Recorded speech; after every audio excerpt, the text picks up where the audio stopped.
Hey, how's it going, everyone? And welcome to FilmSpeak, where the conversation continues after the credits. If this is your first time checking out one of our videos, hey, my name is Griffin. I'm an LA-based entertainment journalist and film critic. If you want to be a part of that conversation, you're definitely in the right place. Consider subscribing to the channel for more insight, analysis, and interviews behind your favorite movies. James Bond.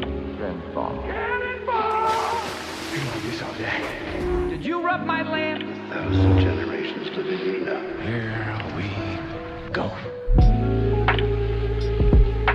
And today, it's definitely all about the conversation because we're going to be giving you our spoiler review of Charlie Kaufman's new film, I'm Thinking of Ending Things, hitting Netflix this Friday. Highly recommend checking it out. You can check out our spoiler-free review if you haven't seen the film right over there. But if you have seen that and you want the whole thing explained, because I understand it's a very dense movie, you're definitely in the right place. So stick around for this great conversation. We go super in depth in the film, talk about what all the metaphors mean, try and piece it together. It's like part spoiler discussion, part ending explained. So if you're into all of that, definitely stick around and watch this entire conversation. The conversation features not only myself, but managing editor of FilmSpeak.net, Michael Johnson, and FilmSpeak contributor, Miko Reyes. You may remember them from the spoiler-free review that we did. So we got into a lot here. And so without further ado, here is our spoiler review of I'm Thinking of Ending Things, or I guess I'm Thinking of Ending Things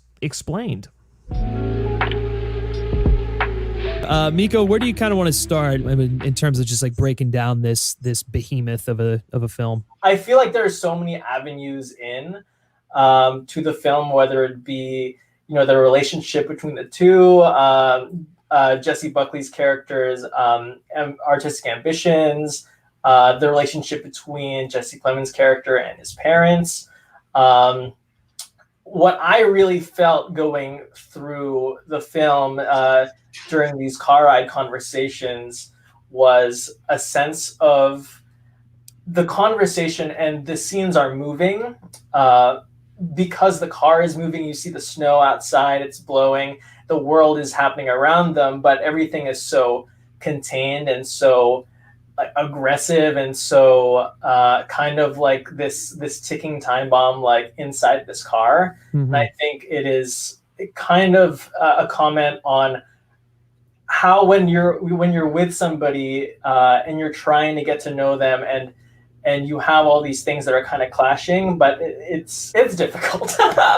No, yeah, for sure. Well, I think that was I definitely got a lot of that too. And I think when you and I were talking, we were talking about how when you are with someone for any period of time, you start to see like every angle of them, and and like the faults really start to emerge, and you start to see them more. And I think the length of these car rides and the conversations are purposeful, because at the beginning, I mean, obviously she's like, well, I'm thinking of ending things, but like, he's a nice guy, maybe I could stick with him. Well, I don't know, is this the right thing to do? I'm going to visit his parents' house. And so it's like the beginning, we get the crisis, the dilemma here of what to do. It's like, what is the best kind of way to go about doing this? And in those moments, right off the bat, we like Jesse Plemons' character. We're like, okay, yeah, he's a nice guy. We can get into it, and all this stuff. And then, like, slowly as the conversations start going, it begins to get a little bit more contentious. And I feel like, we start to see different sides of him emerge, especially when we get to the parents' house, and how he sort of interacts with them and the dinner table conversation. I mean, he's like very uncomfortable. Obviously, we get a sense that I guess he doesn't really have the best relationship with his parents. And I feel like ultimately it ties back to the fact that, in a sense, like Jessie Buckley's character could technically be the person, a mirror image of what he wishes he could be. She goes to the dinner table and she says all these things that, obviously Plemons told her to say, obviously, about how she's an artist, about there were a couple other things. Oh, the story about how they met, right? Which was the big thing, because the real story is that she was waitressing at a bar, and I believe this guy was like not a bar, a restaurant, and this guy wouldn't stop hitting on her, and so she was like, oh, fuck it, whatever, fine. But in the story, he basically tells her to tell this grandiose tale to make him look good, because his parents they know that something's kind of up with him. I think it's an interesting tale of acceptance, within your own family too, and how these like sort of things, and I feel like his his relationship with his father was a little contentious as well, because I feel like he was the key reason why he never was able to pursue the things that he liked. Like, he was a big musical theater fan, but what were the stories that he was drawn to? He was drawn to Phantom of the Opera. He was drawn to Oklahoma. He was drawn to My Fair Lady, all films that have gaslighting male protagonists. And so basically planting the seeds for what this insanely over-the-top climax is going to amount to. And so, as they're going through the house and she's going into different corridors and she's having different interactions with the parents, I feel like, we start to see this guy for who he really is. I feel like Kaufman's sort of like explaining, why he is the way he is, how he became this like, sad boy who's like, oh, the world is out to get me, I'm a good person, when he's really not.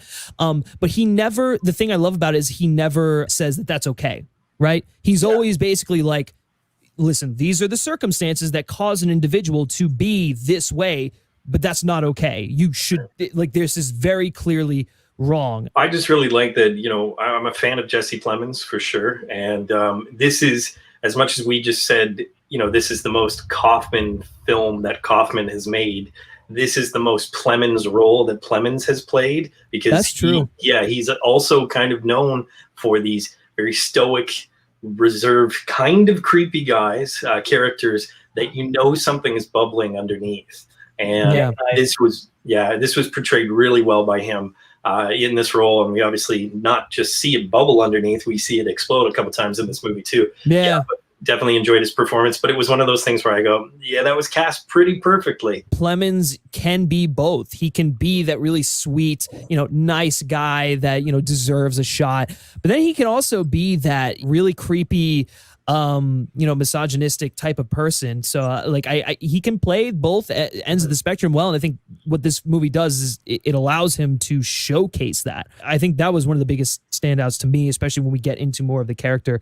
But I think a lot of people are going to want to know, they're going to want us to talk about the janitor stuff, because the janitor stuff is ultimately what ties into the end. And when we're at the beginning, we're a little unsure of what's going on here. Obviously, right off the bat, they're in the car, and then we see the janitor staring out the window, and then we see the janitor kind of going to work and whatnot, and then he watches the movie. Very important. Pay attention to the movie, because that's basically it's one of the most important details of the film. I guess, Mike, we'll go back to you.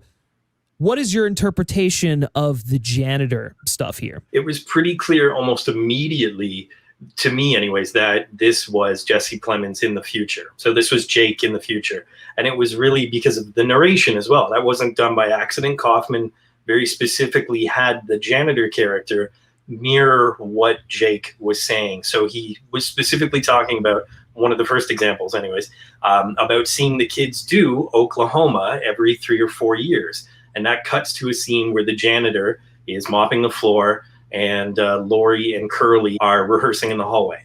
And so I never for a second thought that the janitor was somebody else. I almost immediately thought, okay, it's going to be kind of a time thing, knowing what I knew about the movie anyways, but it's going to be a bit of a time jump. And so that's who the character is. Now, until, once again, this infamous third act for me, you don't know what role this janitor character is really going to play, other than what Griffin already mentioned in terms of mirroring some of the motifs of the film, which is important for kind of reiteration or exposition without actually writing exposition. Yeah, there's a big revelation later on, I think, with the third act. But yeah, it was one of those things where it was just, and this is part of the charm of the film, was there's so many things you want to figure out. It's almost like Lost, the TV show, where it's just little Easter eggs they plant, that Kaufman's planting, for you to go, okay, well, now I got to watch the whole thing. I got to figure this thing out. So I feel like that's pretty universal there with the interpretation of the janitor. That was pretty crystal clear. But Miko, I'm going to task you with something a little harder. Oh my goodness. Can you give us your interpretation of everything that went down at the house? They get into the house, and then things start to shift, and she starts to see his parents in various stages of their life. to me, it was whenever I walk into the house of a person that I don't know, there is an abundant like amount of questions that I have. Who are these people? Where do they come from? Especially when you're meeting someone for the first time, you have no idea who they are. She's coming into her new boyfriend's house that she doesn't even want to be in, first of all. And she's being bombarded by not only all these pictures and artifacts of the house, but also these very kind of eccentric parents who are asking her all these questions and stuff. They don't seem like they're the son. And as she's exploring the house, she's getting, different pieces, and she's putting together this family's life from an outsider's perspective. I think that's a pretty sort of apt analysis of it. I think there were certain things that, certain interactions that she had. Well, I guess before we go into those interactions, what was sort of your takeaway from the, the changing of the clothes? Because that was a big one, right? When she'd walk in, she would be part of the conversation and she'd be wearing something else or something different than what she would if she was like, it switched to a different angle and she's like, has a sweater on or something like that. I had no idea what to make of that. I think this movie gives you so much stuff, It gives you so many things to play with that it's like a kind of choose your own adventure book, and like you land wherever you land at the end.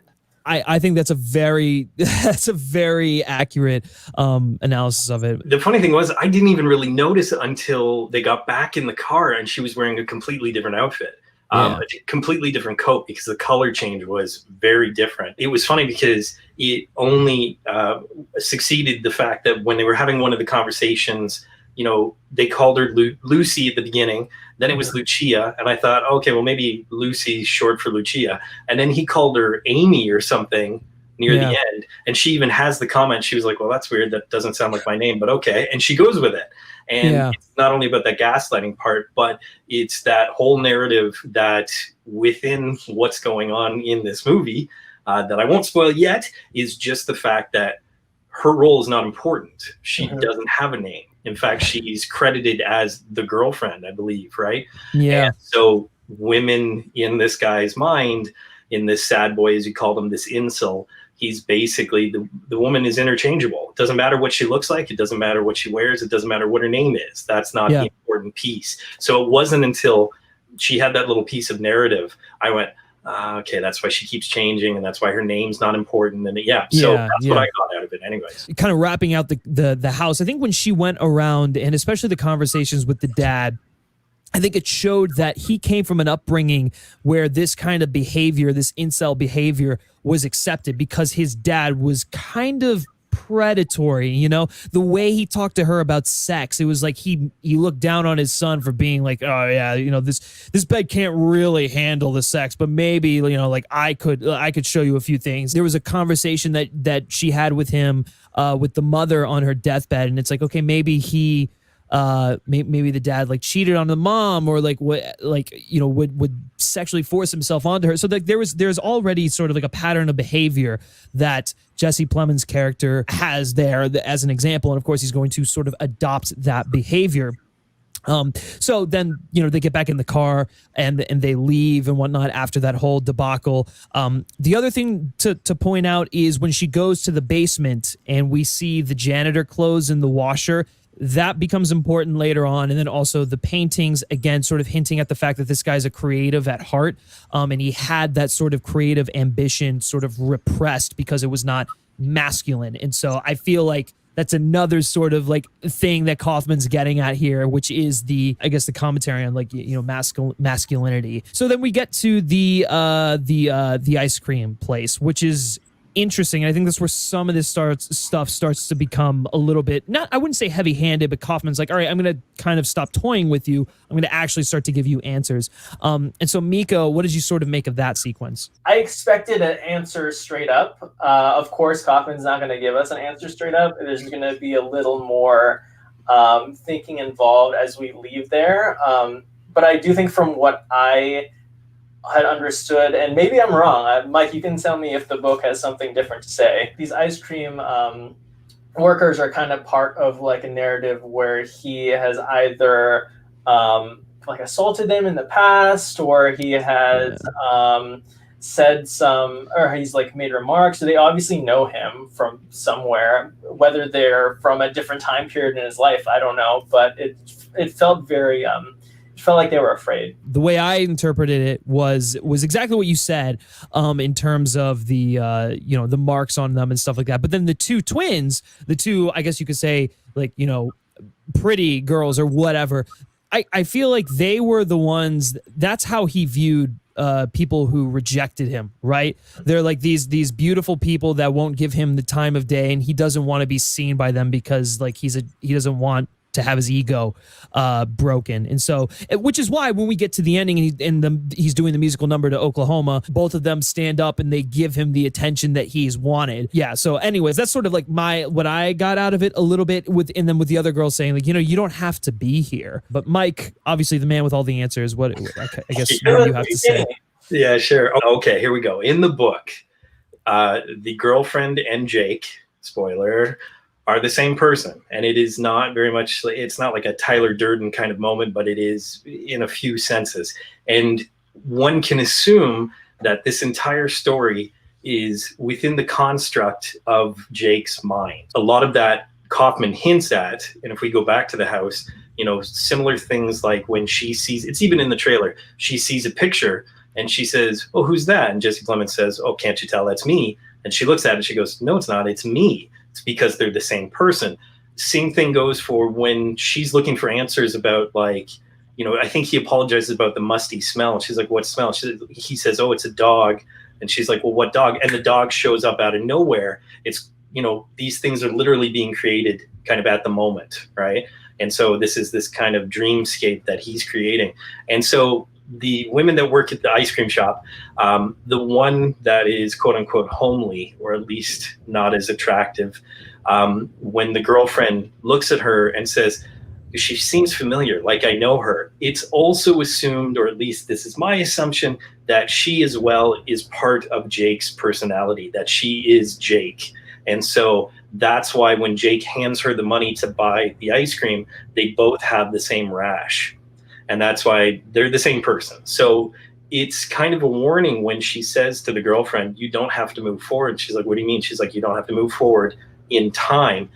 It's Jake looking back and regretting some of the things he's done. And in fact, the whole third act is all about how he's kind of paying for these horrible things that he's done and really reflecting on this. And so it's a piece of himself warning another piece of himself, and all of these women that he's created in his mind that may or may not have actually existed, but within the construct of the film and definitely the novel, they only exist in his head. There you have it, guys. All right, well, there you go, guys. It's been great talking to you all. No, I'm just kidding. No, I agree with you. I think that is most definitely probably what he's getting at there for sure, which the musical numbers we'll kind of break down here in a second. But let's move on then to the entire third act, which is basically the thing here that is probably going to be the most challenging for people. So the two of them get to his old high school, and there's a few moments that I think are important that happen in the car. I believe he kind of tries to force himself onto her or kisses her, and then we get a flash of was it the janitor, which is important because that's his fate. That's ultimately what he becomes. And then we see that through the musical dance number where it's like he had all the opportunities to be this good person, to make the right decisions. He could have gotten the girl that he always wanted, but there was this sort of like inner, I guess we'll call it an inner demon or just like a personality flaw that really got in the way, which is why he ultimately became the janitor. But I know, Mike, you have a little bit more to add to that because there was something different that happened in the book. Yeah. So again, a big difference, not necessarily in terms of the narrative or what's important about the story, but just about the events. It's very surreal in Kaufman's ending, extremely surreal, even for Kaufman. But in the book, when it's discovered that they are the same person, it happens similarly where they're both in the school gym, and the janitor is kind of much more of a predator. This is kind of where the horror, I think, comes from. Much more of an existential horror, but it's still, there's tension. And basically what happens is the janitor corners the two of them, and basically that's when it's revealed they're kind of all the same person. And the janitor, very specifically, hands the girlfriend a wire hanger, and then he says the title of the book, I'm Thinking of Ending Things, and she stabs herself in the neck with the wire hanger. So very graphic, very horrific ending, and very telling in terms of the metaphor of what parts of Jake are dying, and really what regret might be within the character of the janitor, the character within Jake, and all of this. I don't think that would have satisfied Charlie Kaufman. So he needed this big musical number. It wasn't that killed the ending for me. I won't go into it anymore, but yeah, this is definitely where I made up my mind about the film. And unfortunately, it's within the last 20 minutes. So I'll let you guys kind of share what you want to say about it. But yeah, the third act for me, it is like Mike said, it's the most surreal part of the film. It's probably some of the most surreal like work or segments that Kaufman's ever done. It is both like dramatic and comedic and musical, and there's so many things happening. What I had thought going into the third act that it would be is like, you have a film with all these pieces. I was expecting, a direction. I was expecting it to head to an answer of some sort. But as they go into the school, the story manages to blossom into even more information that I didn't necessarily mind the ending. I think that the ending leaves you with so many things to think about. That's why I said it's not a first time watch. These things that we're talking about, they're going to become more and more apparent as I have to watch this film again once I review it for the site.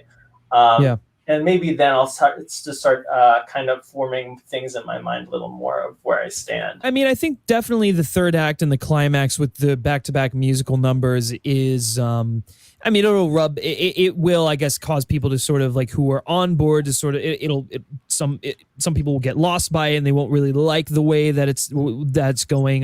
Some people will just find it a little too ambiguous and stuff like that. I liked it. I thought it was like, it fit the character of Jake. Like, Jake is a very like over dramatic, all woe is me incel, right? And like, he was a big theater fan, so it makes sense for him to go out in a theatrical way. Sure. And so like, that's why to me the dance number, I was like, okay, yeah, that makes sense. And it's sort of showing like, it's the dance of his personalities, right? It's like we've got the Jessie Buckley character, then like the Jake character, even with everything sort of like thrown his way. It's like he could still be a good person. He could still have a relationship with, this woman or whoever. And then the janitor comes to play, and it just completely takes over his personality. It's like, well, it's like he feels resentment towards her because she wants to end things, or because like she's viewing stuff this way. And so it's a literal dance of his personalities. And then obviously when the Jake dies at the end, that is the janitor basically taking full form here, who I would say is a predator. I feel like he has had a pattern of sexual misconducts and assaults and stuff and predatory assaults of that on children and stuff like that, given the school that he works in, the way he looked at those kids in the musical and stuff. And so when we get to the final, musical number where he's singing the song from Oklahoma, again, going back to, he loves musical theater, but what are the musicals that, speak to him the most? It's the ones with the gaslighting male protagonists in them. And of course, it's very fitting that he sings Oklahoma, because that's basically, he's like, listen, I do all these things. I want people to feel sorry for me. I just want a woman because it's the right thing to do. It's what I've been told to do my whole life, and I deserve it because I'm a good person. And it's like, well, no. The movie very clearly shows you that you're a rotting pig. Who I thought that entire sequence was very, very funny, very very well done. Definitely on the nose, but again, I feel like at that point Kaufman earned it. And then it's just the end of the movie, and I feel like, I don't know. To me, listen. It was just I knew it was going to end there, and I liked it because I was like, oh, he doesn't need to say anymore. So it's just like, don't be this guy. Like this guy. It's such a problem in our culture with these incels who like feel that like, oh, we're good people, we deserve sympathy, and then they go do these horrible things, and it's like, what? how can we have sympathy for you when you're predatory and you just like, you feel like you deserve everything? Of course not. So I don't know, Mike, I'm getting many glances from you, so I want to hear your rebuttal for this.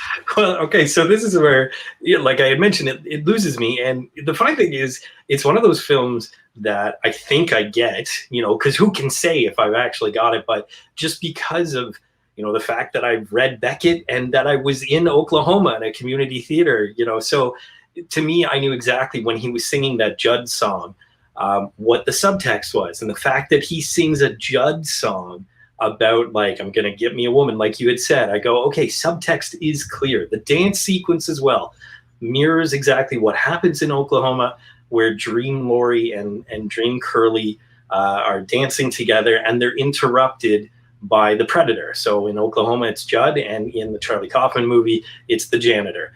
And I, when I was trying to kind of figure out, okay, what does the dance sequence mean? And I saw that part, I go, oh, that makes sense, especially considering the relationship between young Jake and the janitor, which is when the janitor literally kills young Jake in the dance and takes over. So it's when that predatory personality came out, and almost like how it's ruined every relationship he's ever thought about or had in reality, and where the monster really comes out. And I go, okay, it's pretty good. That's good. My problem is with the way that it had ended.